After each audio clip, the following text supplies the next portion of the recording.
బడుగు బలహీన వర్గాల ఆశాజ్యోతి మాజీ ఉప ప్రధాని బాబు జగజ్జీవన్ రావు 38వ వర్ధంతి పురస్కరించుకుని కడప కమ్యూనిస్టు పార్టీ కార్యాలయంలో ఘన నివాళులు అర్పించారు.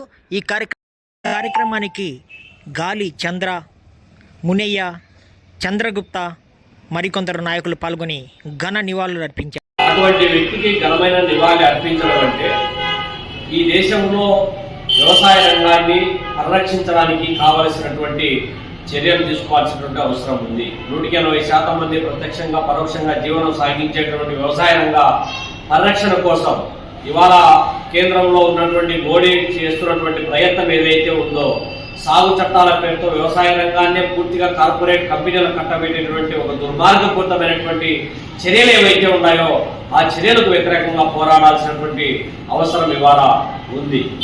అంటే ఇప్పటికీ అంతో ఎంతో మనకు హక్కులు అవకాశాలు రాజ్యాంగబద్ధంగా ఏదైనా ప్రజాస్వామ్యంలో పోటీ చేయగలుగుతున్నాము, అడగగలుగుతున్నాం, మాట్లాడగలుగుతున్నాం అంటే అది భారత రాజ్యాంగం కల్పించినటువంటి అనేకమైనటువంటి హక్కులు.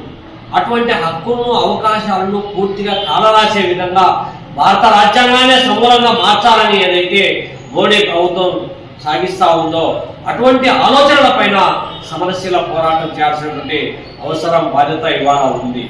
మరి ఇవాళ రిజర్వేషన్లపైనే సమీక్ష పేరుతో రిజర్వేషన్లనే రద్దు చేయాలనేటువంటి కుట్రలు కుతంత్రాలు ఏవైతే ఉన్నాయో అటువంటి వాటిపైన పోరాటం చేయాల్సినటువంటి అవసరం, బాధ్యత ఇవాళ ఉంది.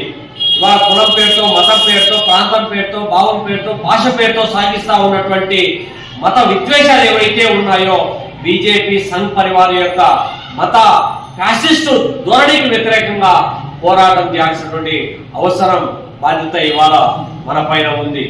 అటువంటి పోరాటాలు చేయడం ద్వారానే ఈ దేశంలో సంపద సృష్టిలో భాగస్వామ్యం అయ్యేటువంటి శ్రామిక వర్గం ఏదైతే ఉందో ఆ శ్రామిక వర్గంలో భాగస్వామ్యం అయ్యేటువంటి దళిత బడుగు బలహీన వర్గాల అభ్యున్నతి కోసం పనిచేయడమే మనం బాబు జగజ్జీవన్ రావు గారికి ఘనమైన నివాళులు అర్పించడం అని చెప్పి ఈ సందర్భంగా తెలియజేస్తాను.